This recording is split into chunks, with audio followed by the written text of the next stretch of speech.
Modern educator का काम देखो जंगल को काटना नहीं है, बल्कि देखो डेजर्ट्स को इरिगेट करना है, सींचना है। ऐसे कोट्स देखो यूपीएससी बहुत पूछती है, ऐसे में और कई बार एथिक्स में भी। ये ना एक मेटाफर है। पहले के जो एजुकेटर्स होते थे ना, पहले के एजुकेशन सिस्टम में फोकस हुआ करता था किस चीज़ पे? इग्नोरेंस को दूर करने पर। इग्नोरेंस को दूर करना देखो कैसे किया जा सकता है? कोई चीज़ नॉलेज इम्पार्ट करके। टीचर कोई नॉलेज देता है तो बच्चों को जानने को मिलता है, उनकी जो इग्नोरेंस है वो दूर हो जाती है। ये पहले चलता था, लेकिन आजकल देखो नॉलेज की उतनी वैल्यू नहीं है।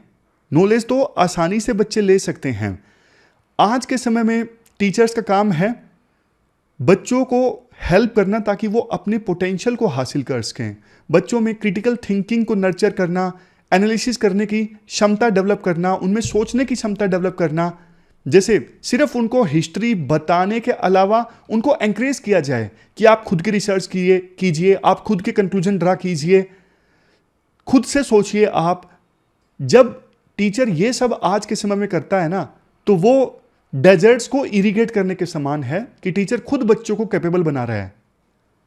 और जंगल्स को कट डाउन करना तो मतलब इग्नोरेंस को दूर करना। पहले इग्नोरेंस को दूर करने से काम चल जाता था, बट आज के समय में नहीं। तो ये कोट आप इस्तेमाल कर सकते हो, खास करके एजुकेशन से संबंधित आपको कुछ लिखना हो तो। डेट आज की देखो 29 मार्च 2024 है। आज बढ़िया जबरदस्त आर्टिकल्स हम डिस्कस करेंगे। सबसे पहले तो विजन इंडिया 2047 से संबंधित आर्टिकल है। 2-3 आर्टिकल्स का कॉम्बिनेशन है। क्या चैलेंजेस हैं इंडिया के सामने, इंडिया के डेवलप्ड नेशन बनने के सामने क्या चैलेंजेस हैं, डिबेट क्या है, सब डिस्कस करेंगे। दूसरा आर्टिकल देखो WHO पैंडेमिक ट्रीटी से संबंधित है। द हिंदू का आर्टिकल है, ये डिस्कस करेंगे। और सबसे लास्ट में इंडियन एक्सप्रेस का आर्टिकल है सी राजा मोहन का फॉरेन पॉलिसी से संबंधित, वो भी अच्छा आर्टिकल है। तो चलिए डिस्कशन स्टार्ट करते हैं। आज के डिस्कशन में first important article vision India 2047 से संबंधित है। यानी आज़ादी को 100 साल पूरे होने के बाद इंडिया की इकोनॉमी को $30 ट्रिलियन का मनाना है। क्या चैलेंजेस हैं, क्या अपॉर्चुनिटीज़ हैं, सब डिस्कस करेंगे। आप देखो जीएस पेपर 3 और जीएस पेपर 2 के इन टॉपिक्स से आर्टिकल को रिलेट कर सकते हो। देखो 15 अगस्त 2022 को ना प्रधानमंत्री मोदी ने लाल किले से इंडिया को जब संबोधित किया था, तो उन्होंने ये अनाउंस किया कि हमारा जो विजन है वो इंडिया को सुपर पावर बनाने का है। और इसके लिए उन्होंने 5 प्रण यानी 5 प्लेजेस लिए थे, जिसमें से सबसे पहला प्लेज ये था 2047 से आते आते इंडिया को डेवलप्ड नेशन बनाना है, विकसित भारत। उसके बाद देखो भारत सरकार नीति आयोग के साथ मिलके एक रिपोर्ट भी तैयार करवाती है विजन 2047, जो अभी तक पूरी तरह से रिलीज नहीं हुई है। रोड मैप देखो ये रखा गया है 2047 से आते आते, जहां एक तरफ इंडिया की इकोनॉमी को $30 ट्रिलियन की बनाना है और दूसरी तरफ अभी जो पर कैपिटा इनकम हमारे देश में $2600 के आसपास है, इसे ऑलमोस्ट $18,000 पर कैपिटा तक लेकर जाना है। अब देखो एक चीज मैं आपको बताता हूं, वैसे तो डेवलप नेशन का टैग कोई ऑफिशियल स्टेटस नहीं है कि कोई इंटरनेशनल इंस्टीट्यूशन ये टैग देता हो कि भैया अब तुम डेवलपिंग नहीं रहे, अब तुम डेवलप हो चुके हो। कोई वर्ल्ड इंस्टीट्यूशन ऐसा टैग नहीं देता है। लेकिन हाँ देखो वर्ल्ड बैंक ने विभिन्न देशों को उनकी इनकम के हिसाब से अलग अलग कैटेगरीज में डिवाइड किया है। जैसे low income countries, low middle income countries, upper middle income countries, high income countries. India ना अभी $2612 की पर कैपिटा इनकम के साथ लो मिडिल इनकम कंट्री में आता है। और डेवलप्ड नेशन बनने के लिए इंडिया को पर कैपिटा इनकम कितनी ले जानी होगी? कम से कम $20,000 से लेके $25,000 पर कैपिटा। और इसके लिए चाहिए जबरदस्त ग्रोथ रेट। अब देखो इस इशू पर भी डिबेट है। कुछ एक्सपर्ट जैसे x RBI governor Raghuram Rajan ये कहते हैं कि 2047 तक ना इंडिया को डेवलप कंट्री बनाने का जो ऑब्जेक्टिव है ना वो नॉन सेंस है। नॉन सेंस क्यों है? क्योंकि देखो इंडिया की ग्रोथ को लेके ना, उनके अनुसार इंडिया की ग्रोथ को लेके अभी सिर्फ एक हाइप बनाई जा रही है पॉलिटिशियंस के द्वारा, क्योंकि इंडिया डेवलप्ड नेशन बन ही नहीं सकता आज की सिचुएशन के हिसाब से जब तक हम हमारे यूथ पर इन्वेस्ट नहीं करेंगे। जो इंडिया की ताकत है, देश का यूथ, इंडिया के यूथ के पास में क्वालिटी एजुकेशन की कमी है, स्किल की कमी है, जॉब की कमी है। उनका कहना है अगर इंडिया को कोई डेवलप्ड कंट्री बना सकता है ना, तो वो बना सकते हैं इंडिया के यूथ। मतलब इंडिया को ह्यूमन कैपिटल में इन्वेस्ट करना होगा, जो कि अभी इंडिया नहीं कर रहा है। देखो, शायद रघुराम राजन का ये स्टेटमेंट डिबेटेबल हो सकता है, लेकिन इंडिया की जो इकोनॉमी है यूथ से डेमोग्राफिक डिविडेंड एक्सपेक्ट कर रही है। मैं आपको एग्जांपल देके बताता हूं कैसे। देखो, एक रिपोर्ट में यह बताया गया कि सऊदी अरब की इकोनॉमी, अभी आपको पता है सऊदी अरब की इकोनॉमी ऑयल पर डिपेंडेंट है, तेल बेच के पैसा कमाता है सऊदी अरेबिया। हालांकि वो अभी कोशिश कर रहे हैं अपनी इकोनॉमी को डाइवर्सिफाई करने की, मतलब दूसरे सोर्सेज से भी पैसा कमाया जाए तेल के अलावा। लेकिन आप एग्जांपल समझिए, सऊदी अरेबिया की इकोनॉमी जो अभी तेल पे डिपेंडेंट है, एक साल में 225 बिलियन डॉलर कमाती है, रेवेन्यू जनरेट करती है ऑयल को एक्सपोर्ट करके। समझ गए? अब इंडिया की बात करते हैं। इंडिया के पास देखो तेल नहीं है, इंडिया के पास तेल नहीं है, लेकिन इंडिया के पास इंडिया की ताकत यूथ है। तो इंडिया में ना 192 बिलियन डॉलर से इंडिया ने रेवेन्यू जनरेट किया। कैसे? सर्विसेज को एक्सपोर्ट करके, फॉर एग्जांपल आईटी सर्विसेज। समझ गए? तो हमारी ताकत हमारी यूथ है। जितना पैसा सऊदी अरेबिया तेल एक्सपोर्ट करके कमा रहा है ना, उतना हम सर्विसेज एक्सपोर्ट करके कमा रहे हैं। तो अगर हम हमारे यूथ को और स्किल देते हैं तो और ज्यादा सर्विसेज को हम एक्सपोर्ट कर सकते हैं। और अगर हम हमारे यूथ को टाइमली स्किल्ड नहीं कर पाए तो देखो हमारा ह्यूमन कैपिटल वेस्ट हो जाएगा, हमारा जो यूथ है वो बूढ़ा हो जाएगा इससे पहले कि वो इकोनॉमी में कंट्रीब्यूट कर सके। हम हमेशा बात करते हैं डेमोग्राफिक डिविडेंड की जो खिड़की है हमेशा नहीं खुली रहेगी। समय अभी है, देश अभी यंग है, अभी यूथ को स्किल दी जाए तो उसका फायदा होगा। 15 साल बाद, 20 साल बाद यही यूथ उतना कंट्रीब्यूट नहीं कर पाएगा अगर टाइमली स्किल नहीं दी गई तो। अब देखो अलग एस्पेक्ट पे आते हैं। चलो ये डिबेट तो चलती रहेगी। इंडस वैली रिपोर्ट 2024, ये रिपोर्ट हाल ही में आई। इस रिपोर्ट ने ना इंडिया का जो मिशन है ना 2047 तक विकसित भारत बनना है, इस लक्ष्य में 3 चैलेंजेस का उल्लेख किया इस इंडस वैली रिपोर्ट 2024 ने। पहला challenge inadequate gross fixed capital formation, दूसरा लैक ऑफ क्रेडिट और तीसरा इंक्रीज्ड गवर्नमेंट डेट। ये 3 बड़े चैलेंजेस हैं इंडिया की इकोनॉमी के सामने। तीनों को एक एक करके डिस्कस करते हैं। पहले चैलेंज की बात करते हैं जो कि है इनएडिक्वेट जीएफसीएफ। जीएफसीएफ का मतलब होता है gross fixed capital formation. Gross fixed capital formation क्या मतलब है इस चीज का? एग्जांपल की सहायता से समझिए। जीएफसीएफ का मतलब है एक कंट्री ना कितना इन्वेस्ट कर रही है अपनी फिजिकल एसेट्स। फिजिकल एसेट्स जैसे देखो रोड हो गया, स्कूल हो गया, इसके अलावा ब्रिज हो गए, हाईवेज हो गए या मशीनरी हो गई, इवन आईपीआर कोई सॉफ्टवेयर हो गया। इन एसेट्स में सरकार कितना खर्च कर रही है, उससे निकल के आता है ग्रोस फिक्स्ड कैपिटल फॉर्मेशन। देखो ये ग्रोस फिक्स्ड कैपिटल फॉर्मेशन होता है ना, किसी भी देश की लॉन्ग टर्म ग्रोथ के लिए बहुत जरूरी होता है, क्योंकि इंफ्रास्ट्रक्चर डेवलप होगा, रोड डेवलप होंगी, हाईवेज डेवलप होंगे, इसी से तो फिर लॉजिस्टिक इंप्रूव होगा, इससे लॉन्ग टर्म ग्रोथ आती है, इसी से इकोनॉमिक एक्टिविटीज फिर फर्दर बढ़ती हैं। बट दिक्कत यह है हमारे देश में ग्रोस फिक्स्ड कैपिटल फॉर्मेशन का जो कंट्रीब्यूशन है ना देश की जीडीपी में काफी कम है, 29% है। जबकि देखो चाइना का जो ग्रोस फिक्स्ड कैपिटल फॉर्मेशन है ना, वो चाइना की जीडीपी में 43% कंट्रीब्यूट करता है। समझ गए? जीएफसीएफ हमारे देश में इवन 2001 से लेकर 2023 के बीच में कभी भी 35% नहीं बढ़ा है, जबकि चाइना में gross fixed capital formation consistently 40% के ऊपर रहा है। यह बड़ा चैलेंज है, ग्रोस फिक्स्ड कैपिटल फॉर्मेशन का ज्यादा ना होना। अब दूसरे चैलेंज की बात करते हैं, लैक ऑफ क्रेडिट। देखो इंडिया की इकोनॉमी का दूसरा बड़ा चैलेंज है लैक ऑफ क्रेडिट। इसी फैक्टर के कारण इंडिया का जो ग्रोस फिक्स्ड कैपिटल फॉर्मेशन है ना वो कम है। जानते हैं कैसे? देखो प्राइवेट कंपनीज तभी इन्वेस्ट करेंगी जब उनके पास में लोन होगा, और जीडीपी में 29% कंट्रीब्यूशन किसका है? एमएसएमई वालों का है।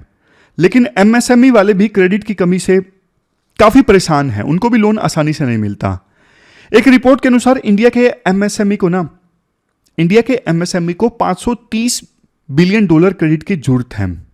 कितना? $530 बिलियन। तभी वो अपने पोटेंशियल पे काम कर सकेंगे। इंडिया में देखो डोमेस्टिक क्रेडिट प्राइवेट सेक्टर को सिर्फ 54% है, जबकि चाइना में डोमेस्टिक क्रेडिट प्राइवेट सेक्टर को 182% है। यहां पे फर्क आ गया। इंडिया में डोमेस्टिक क्रेडिट प्राइवेट सेक्टर को सिर्फ $1.6 ट्रिलियन और चाइना में ये $32 ट्रिलियन। अब देखो एमएसएमईज को या दूसरी प्राइवेट कंपनीज को कम क्रेडिट मिलने का कारण है हाई एनपीए बैंकों का। नॉन परफॉर्मिंग एसेट्स काफी ज्यादा बढ़ा हुआ है बैंकों का, हालांकि पहले से कम हुआ है लेकिन अभी भी काफी ज्यादा है। 2018 से लेकर 2022 के बीच में 20 लाख करोड़ का एनपीए ऐड हुआ है बैंकिंग सेक्टर में। एनपीए इतना ज्यादा है, इस वजह से बैंक ना फर्दर लोन लेने से फिर काफी डरते हैं, काफी कंजर्वेटिव उनकी अप्रोच रहती है। अब कहने को हमारे देश में 110 यूनिकॉर्न स्टार्टअप है, मतलब ऐसे स्टार्टअप जिनकी वैल्यूएशन $1 बिलियन से ज्यादा है, बट ये स्टार्टअप्स बिना फंडिंग की प्रॉब्लम से जूझ रहे हैं। फंडिंग काफी कम हो गई है पिछले कुछ सालों में, इवन स्टार्टअप्स को भी। इसके बाद बात करते हैं तीसरे बड़े चैलेंज की। तीसरा और लास्ट चैलेंज है गवर्नमेंट का बढ़ा हुआ डेट, जो कि देखो देश की जीडीपी का ना अभी 84% हो चुका है। चाइना में जो डेट है ना, चाइना के ऊपर जो कर्ज है, वो चाइना की जीडीपी का सिर्फ 68% है। हाल ही में इवन आईएमएफ ने भी इंडिया को चेतावनी दी कि भैया अपना डेट संभाल लो, बहुत ज्यादा बढ़ रहा है। अगर आपका डेट 100% ऑफ जीडीपी हो गया ना, तो आपकी इकोनॉमी पे काफी नेगेटिव इंपैक्ट पड़ेगा, क्योंकि जितना ज्यादा डेट होगा उतना रिसोर्सेज इंडिया के खर्च होंगे इंटरेस्ट चुकाने में ही। आपके ऊपर इतना ज्यादा कर्ज बढ़ गया तो आपको इतनी ज्यादा तो आपका रेवेन्यू, आपकी इनकम पुराना कर्ज का इंटरेस्ट चुकाने में चला जाएगा। तो आप कैपिटल फॉर्मेशन कैसे करोगे, जो हमने पहला पॉइंट समझा, ग्रोस फिक्स्ड कैपिटल फॉर्मेशन, नए ब्रिज कैसे बनाओगे, हाईवेज कैसे बनाओगे, जब आपका पैसा तो इंटरेस्ट चुकाने में जा रहा है। तो गवर्नमेंट का डेट बढ़ता जा रहा है, ये एक बड़ी प्रॉब्लम है। और सरकार के ऊपर जब कर्ज ज्यादा होता है ना, तो एक समस्या इससे ये भी पैदा होती है कि प्राइवेट कंपनीज को फिर कर्ज नहीं मिलता आसानी से। इसे बोलते हैं crowding out effect. Private sector के लिए लोन कम हो जाता है जब सरकार के ऊपर कर्ज इंक्रीज होता है। और देखो एक चीज, इंडिया के ऊपर डेट बढ़ रहा है ना, उसका एक रीजन ये है, इंडिया में ना बहुत कम लोग टैक्स पे करते हैं। सिर्फ 4% लोग इंडिया में टैक्स पे करते हैं, और 4% में भी 80% टैक्स तो देखो सिर्फ 0.3% लोगों के द्वारा पे किया जाता है। और सरकार का फोकस ज्यादा सब्सिडीज पे, उन चीजों पे होता है। जबकि देखो यूएस में 43% लोग टैक्स पे करते हैं, और चाइना में 10% से ज्यादा लोग टैक्स पे करते हैं, लेकिन इंडिया में इतना कम टैक्स पे। तो ये जो चैलेंजेस हैं, इनको दूर करने के लिए सरकार क्या कर सकती है? सबसे पहले बिजनेस करना आसान होना चाहिए इंडिया में। क्रेडिट गारंटी दो एमएसएमईज को, टैक्स बेस इंक्रीज करो, ह्यूमन कैपिटल में इन्वेस्ट करो, पर्टिकुलरली यूथ को ज्यादा स्किल दो। इससे इंडिया की ग्रोथ और डेवलपमेंट पे पॉजिटिव इंपैक्ट आएगा। कंक्लूजन में देखो ये कह सकते हैं, अगर इंडिया को डेवलप कंट्री बनाना है ना, तो इन चैलेंजेस को ओवरकम करना ही होगा, और कोई इंडिया के पास चारा नहीं है। तो ये पूरा आर्टिकल हमने डिस्कस किया। विकसित भारत बनने में क्या चैलेंजेस हैं, चलते हैं आगे। इसके बाद next article WHO pandemic treaty से संबंधित है।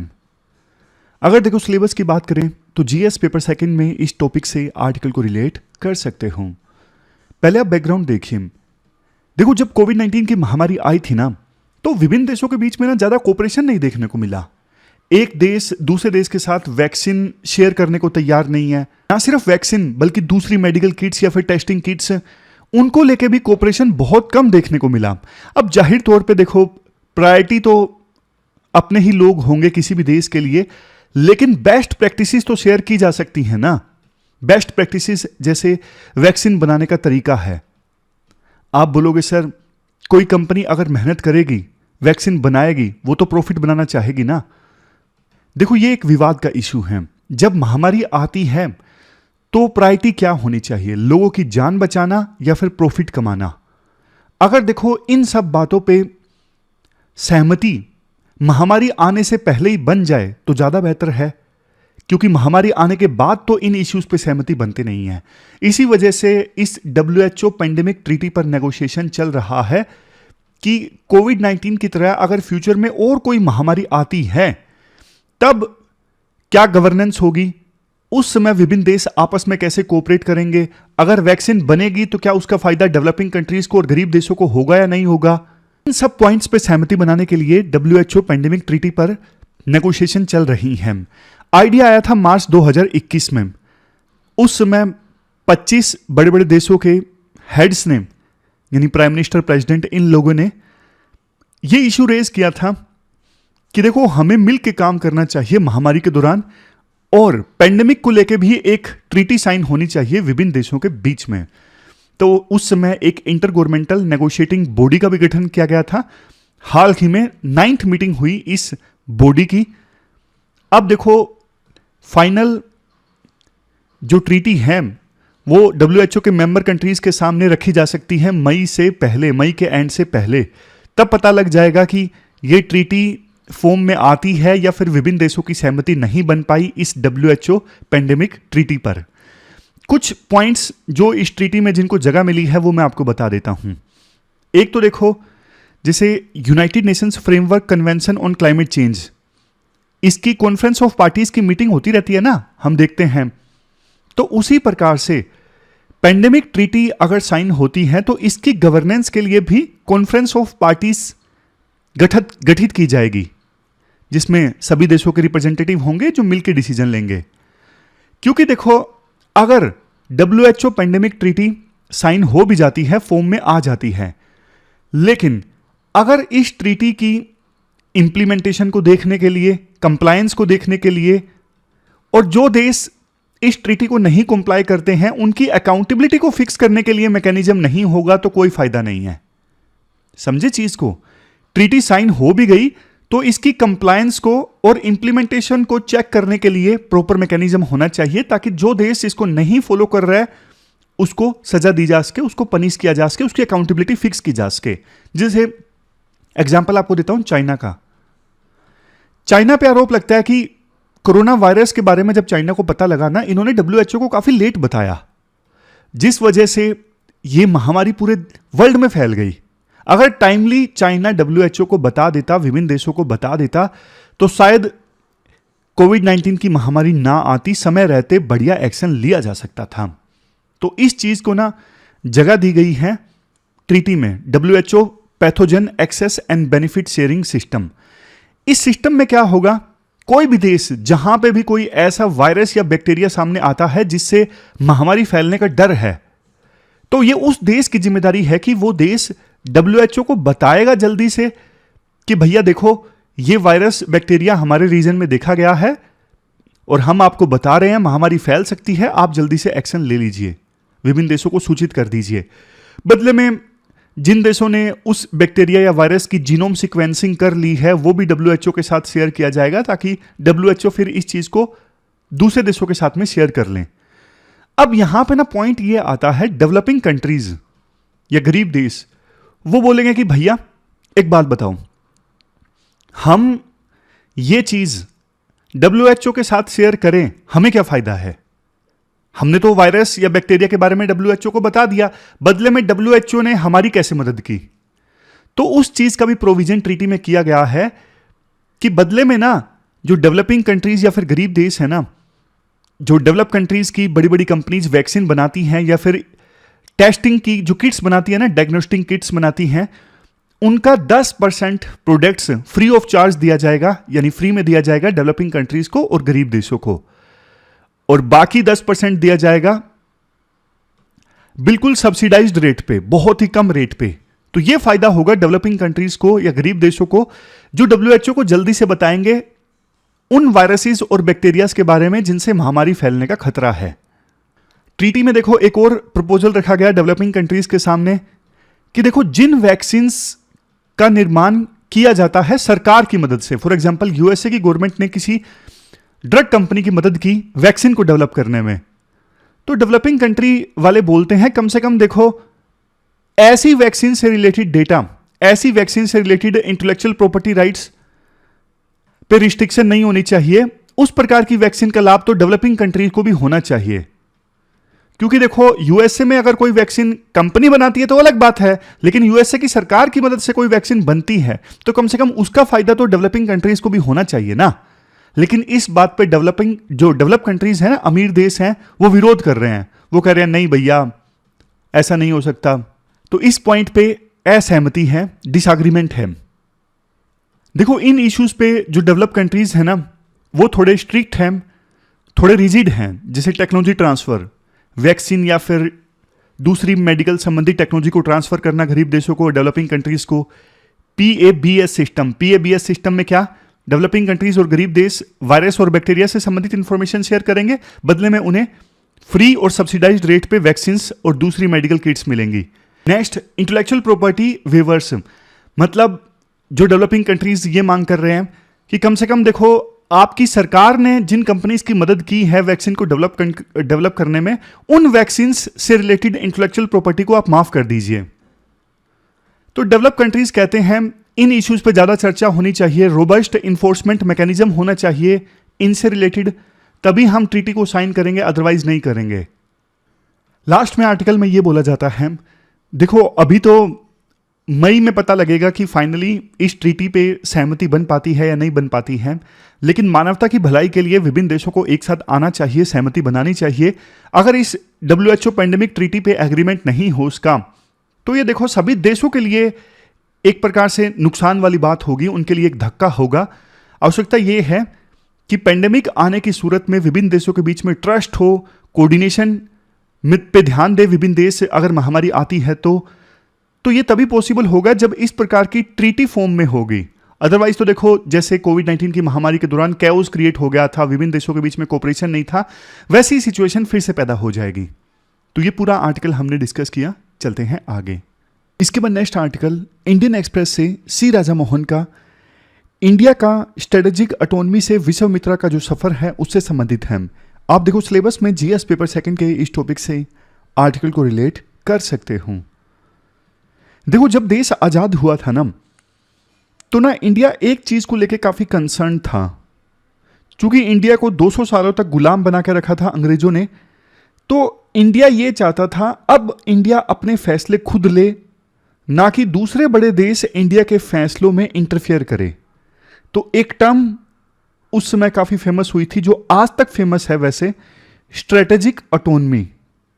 स्ट्रेटेजिक ऑटोनॉमी का मतलब यह है कि इंडिया अपने नेशनल इंटरेस्ट के हिसाब से अपने फैसले खुद लेगा, ना कि किसी दूसरे देश के दबाव में आकर, फॉर एग्जांपल यूएसए या फिर किसी और दूसरे देश के दबाव में आके इंडिया अपने फैसले लेगा। नहीं, स्ट्रेटेजिक ऑटोनॉमी होनी चाहिए, मतलब नेशनल इंटरेस्ट के हिसाब से इंडिया अपने फैसले खुद ले।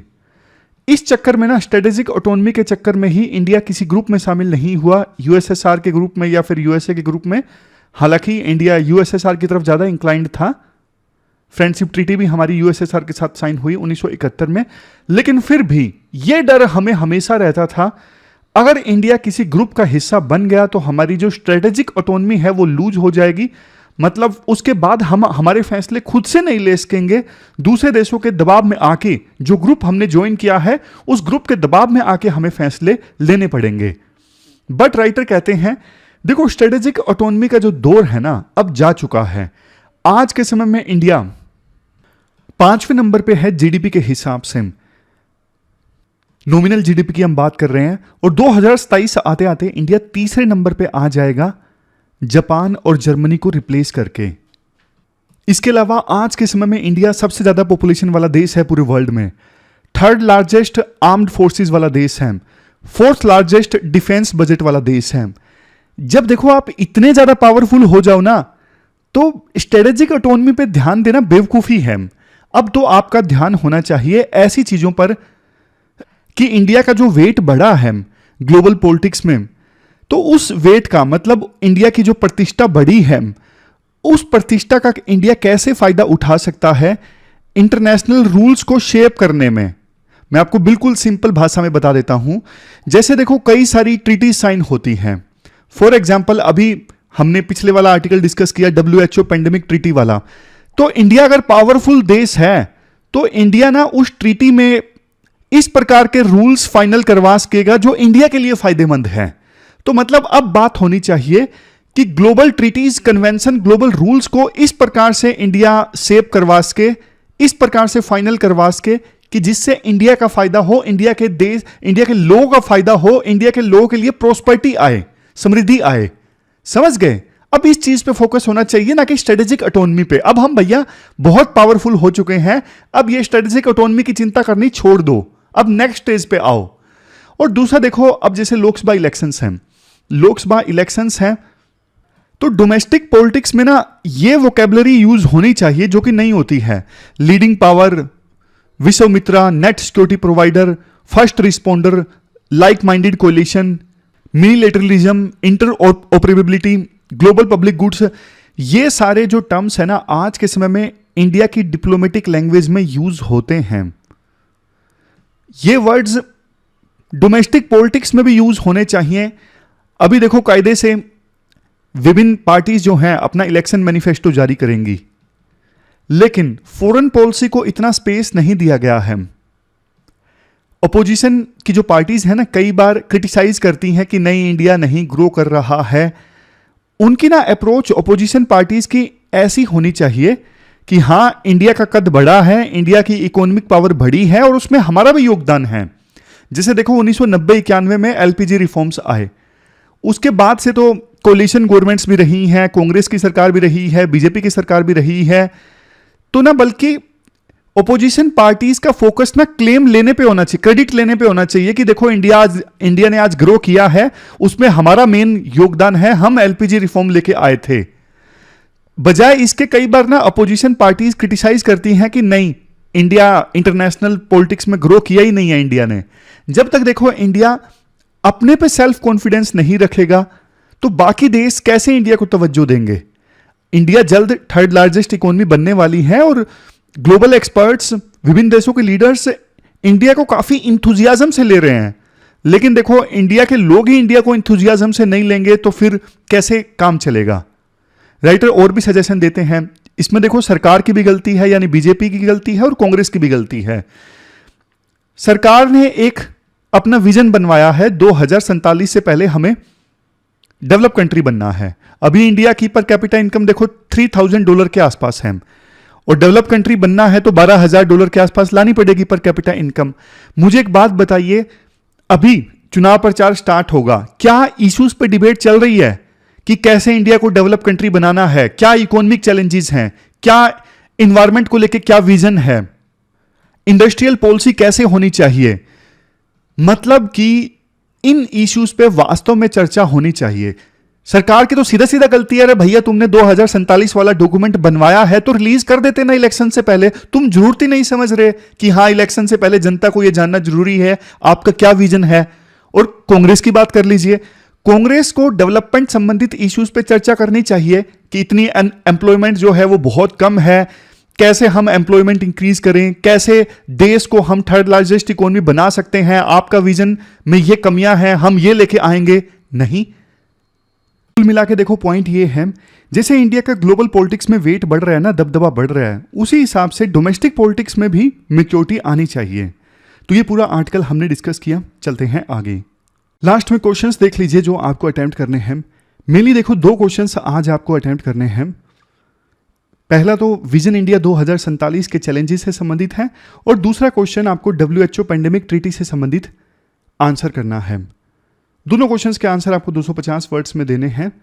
pwonlyas.com पे जाके आप इन दोनों क्वेश्चंस के आंसर दे सकते हो। समझ गए? तो ये थी हमारी आज की डिस्कशन। कल मिलते हैं फिर से एक नई एनर्जेटिक डिस्कशन के साथ। कैसे लगी आपको डिस्कशन, आप कमेंट बॉक्स में बताइए।